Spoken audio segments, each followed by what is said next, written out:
We're going to start out with a pretty easy lesson here today, and in this lesson we're going to do two things. The first thing that we're going to do is compare two fractions. So you're going to learn how to tell which fraction is bigger. The second thing that we're going to do is to learn how to order decimals, fractions, mixed numbers, and improper fractions.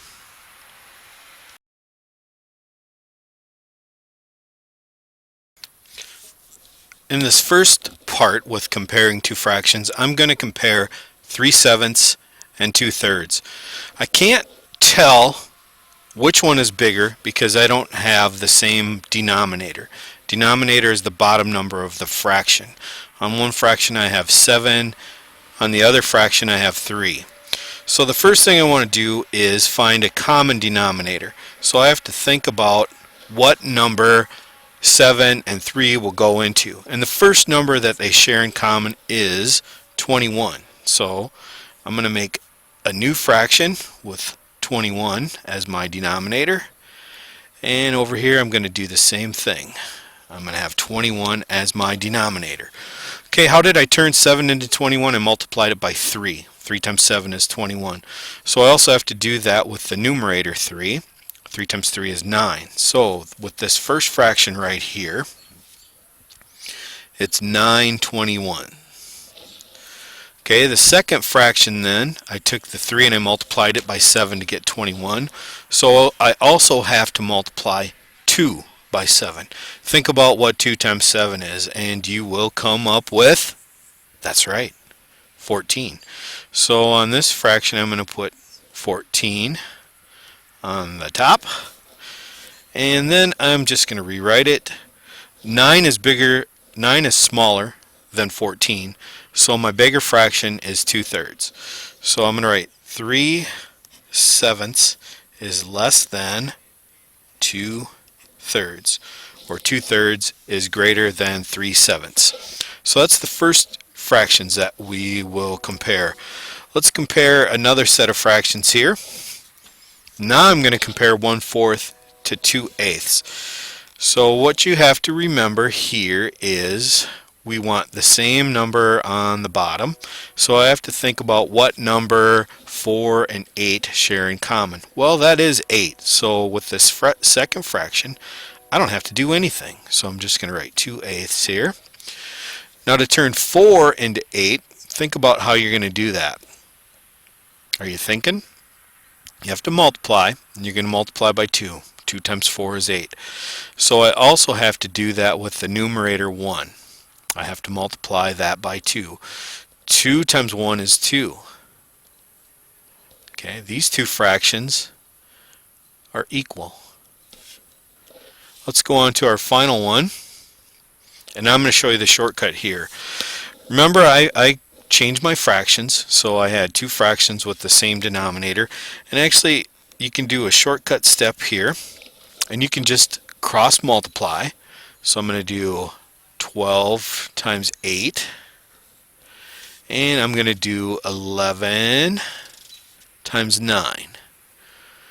Okay, 12 times 8, I'm going to do 8 times 10 is 80, 8 times 2 is 16, 16 plus 80 is 96. So 12 times 8 is 96. Here's where I'm going to put that answer.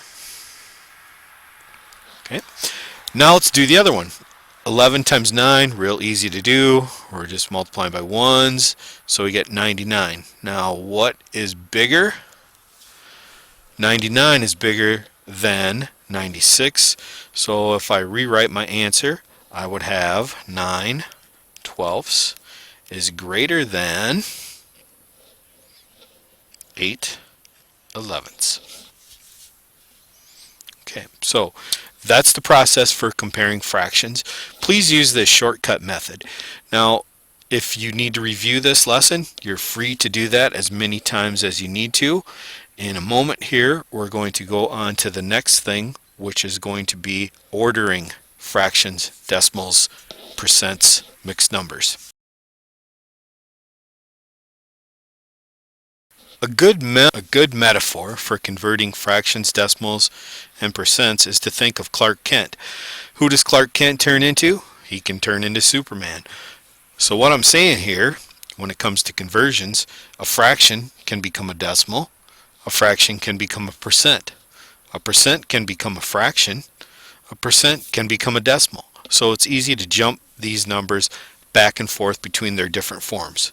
Like I said, fractions can become decimals, decimals can become fractions. Decimals can become percents, percents can become decimals. They can change back and forth. So a good metaphor for remembering how to convert your fractions is to think of Clark Kent.